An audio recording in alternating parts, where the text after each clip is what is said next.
We listen, we don't judge. We listen, we don't judge.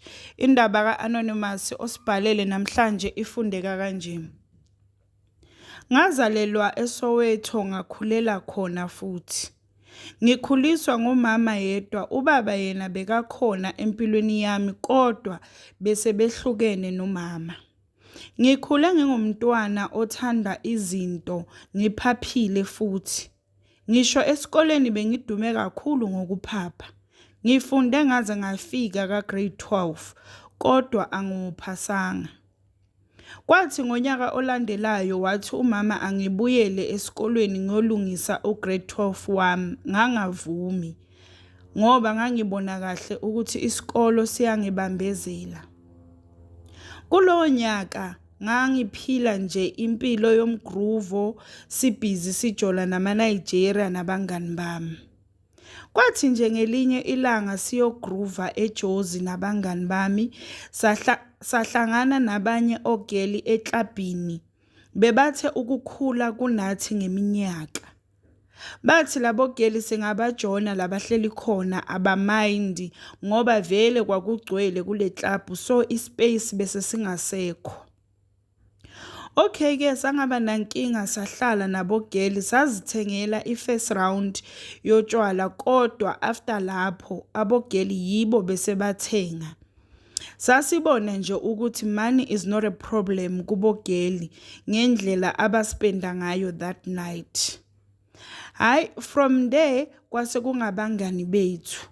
Mangikhumbula kahle, we went out few times nabogeli before sithole ukuthi bayenza kanjani imali. Kwathi nje ngelinye ilanga basibiza mina nomunye umngani wami.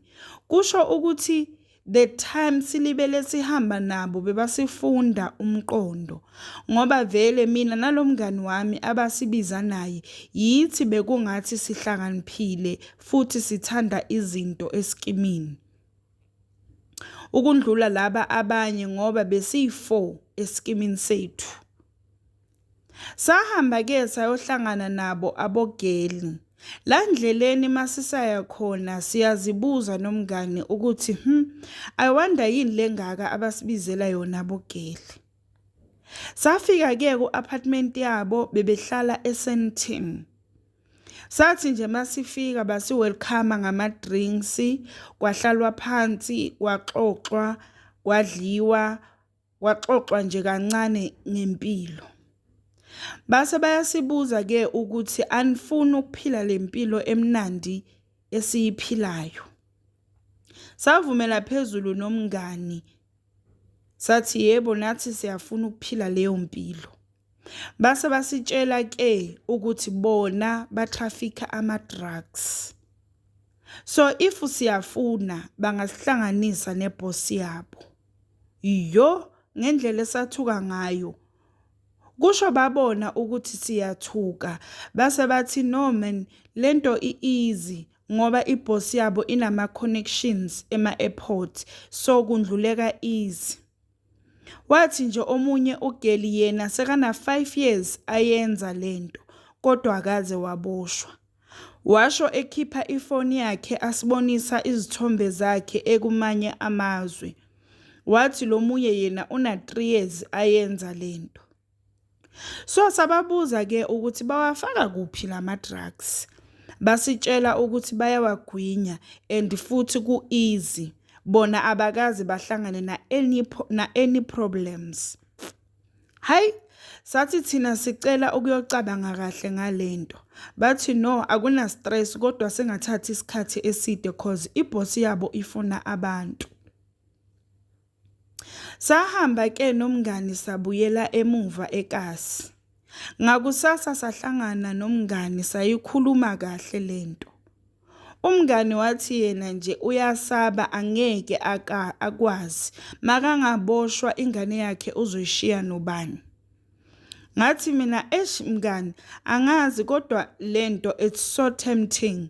Cabanga nje ku trip eyodwa uthola u200,000. Imagine ke mawungenza 5 trips per year, imali eningi kabi leyo. Cha mina shem ngangifuna ukuyenza lento kodwa ngangifuna ukuyenza nomngani wami. Hayi ke ngazama ukumconvince umngani. I'm sure kwaphela iviki ngizama ukumconvince. Nangapha if sinemibuzo sasifonela abogeli basichazeli.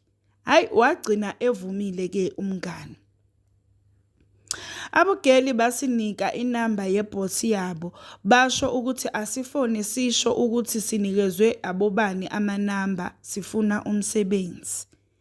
Hayi sayifonela vele le bhosi yathi asihlangane kwenye nje imall. Sahamba sayohlangana nayo lapho. Bafika behamba bayi3. They were Nigerians guys. Bafika basichazela ke ukuthi sizoyapi and for how long. Basinika imali yokuthi siyothatha ama-passport and sizofika sithole umuntu lapho kuleyo home affairs ozosenzela izinto fast. Sahamba ke sayokwenza ama-passport. While sisalinde ama-passport basibiza ukuthi siyokwenza i-training. Bazosifundisa kahle ukuthi kwenziwa njani. Kwathi sekumele sivuke ngakusasa siye khona ku-training. Umngani wami wangifonela wathi yena akazizwa kahle ngalento. I had to convince her again. I'm sure sakhuluma almost 3 hours ngaze ngafonela nabogeli kwakhulunywa naye wagcina evumile. Kodwa washo ukuthi wenzela mina yena nje akayifuni lento. Sahamba ke saya ku training masifika lapha basifundisa ukugwinya lama capsules. I'm sure sagwinya 10 saphinde sawakhipha futhi. Kwakubuhlungu shem kodwa hayi kangako. Hayi saqeda ke sabuyela emuva basinikeza imali yokuthi siyokwenza i-shopping ngoba phela e-airport kumele sibukeke njengama slay queens. Sahamba ke sayokwenza leyo shopping saya nasesaluni sayokwenza inwele namazipho. Lwafika ke usuku lokuthi sihambe. Into ebuhlungu ke ebesingayazi ukuthi sizohlukaniswa nomngani wami. Thina sasizitshela ukuthi sizohamba sonke. Lokho sakuthola masifika la kuhlanganwa khona. Kwathiwa mina ngiya eBrazil ngiyolanda khona ngibuya nawo eSouth Africa and umngani uya eIndia uyolanda khona and then ayowashiya eMozambique. Kwaba buhlungu impela kodwa ayikho into besingayenza ngoba vele sesila. Hayi ke basihambisa e-airport lapho ke sahlukana khona nomngani wami. Ngahamba kahle ngaze ngafika eBrazil kungekho inkinga. Angithi vele bengingakaphathi lutho. Ngathi nje mangifika eBrazil ngathola sekunomuntu ongilindele. Wangithatha wayongishiya ehotel. Into eyenzakalayo ke mase sewungale. Those people are controlling you. Awuvumelekanga ukuphuma kule hotel. Yonke into oyifunayo you must make a phone call and they will deliver it. Ngahlala lapho eBrazil for 10 days. Ngelanga les-11 wangifonela ke uboss wami from South Africa. Wangitshela ukuthi ngiyabuya kusasa. Iflight yami ingo-6 ekseni. So bazofika ebusuku nezinto ke. Ngathi okay no problem. Wathi give me good luck wadropa ifone. Ngahlala ngabalinda labantu ngaze ngafikelwa ubuthongo ngalala. Ngase ngizitshelile vele ukuthi abezi. Kwathi nje ngabo 3 eintatha ngezwe iknock emnyango. Ngavuka ngayovula. Mangithi hayibo abogayi abayi2 bama Nigeria. baphethe ikhwama ezi2. Bathi kimi, it's time to work now. Bathi nje mabavula isikhwama, ama-capsules amaningi kangaka. Mina phela bengisitshela ukuthi if ngigwinye amaningi, maybe angaba boma-20 or so. Ngoba phela the time senza i-training sagwinya only 10. Basho bathi lesi zogwinya amaningi kodwa hayi kakhulu. So ke labo guy basho ukuthi kumele ngigwinye wonke lawa. I'm sure bewayi 100. Ngavele ngakhala ngathi angeke ngikhone ukugwinya lezi zinto mina ziningi kakhulu. Bazama ukungicalma down bangincenga bathi it's not gonna be that difficult. Yeah, I'm a big girl, I can do this. Ngagcina ngigwinya ke. The time ngibhizi ngigwinya ke babhizi bangincenga. Ayi ngazama ke but angikhonanga ukuwagwinya wonke. Ngagwinya only 70. Nabo vele bese babona ukuthi angisakhoni. Kusho ukuthi labantu bayazi ukuthi asikhoni ukugwinya yonke le 100 ngoba lesi esinye isikhwama bese bavele basifakile amanye ama-drugs basithunga kahle. So mina ngangigwinyile amanye ngiwaphethe ngesuitcase ama-drugs. Saqeda ke bangihambisa e-airport.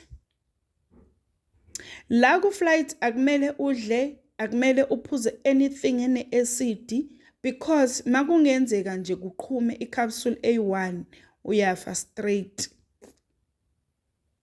Ngazama ukubekezela ku flight yokuqala ngaze ngafika la kumele ngiconnecte khona i-flight eza eSouth Africa. Hayi kule eza eSouth Africa ngangizwa ukuthi ngiyafa straight. Ngangidizzy, ngijuluka, ngimanzi ngithente nje ngingazazi ngingasakhoni ukukhuluma, ngingakhoni nokuhamba, sengiweak. Ngathi nje mangilenda ngase ngihlanza. Bangithatha bangiphuthumisa esibhedlela. Yila ngabonakala khona ukuthi ngigwinye ama-drugs. Ngaboshwa kanjalo ke. Ngahlala esibhedlela for the whole month because bengilimele kakhulu. Kwamele ukuthi ngi-operate ukuze bakhiphe lama-drugs. Ngaleso sikhathi ifamily yami ayazi ukuthi ngikuphi. After that month and 2 weeks ngathathwa ngayiswa ejele. That's when ngakhona ukufonela ifamily yami ngabatshela ukuthi ngiboshiwe, ngabachazela yonke into. Ngatrayela for 8 months before ngizogwetshwa. Ngagwetshwa for 12 years. Ngidonsa unyaka wami wesi4 manje. Lama Nigeria angikaze ngiwabone. Lo boss solo ngagcina ukukhuluma naye that night athi kimi good luck. Abangani labaya angibazi bashonaphi nabo. Okungizwisa kakhulu ubuhlungu ngumngani wami ngoba naye angimazi waphelelaphi ngoba mangizwa kuthiwa naye waboshwa eIndia. Kube ngangazi ngabe azange ngimconvince, kube ngamamela. Ngiyazisola kakhulu ngengakwenza kanti futhi ngisifundile isifundo angeke ngiphinde. Inzima impilo yasejele. Ngithanda ukuxolisa kubazali bami nakumngani wami nakuSouth Africa yonke nje jikelele. Ngicela kule youth ekhulayo iyeke ukuthanda izinto futhi idlalele kude nama Nigeria. We listen, we don't judge. We listen, we don't judge. Tell us what do you think about the story Saka Anonymous. Please don't forget to like and subscribe.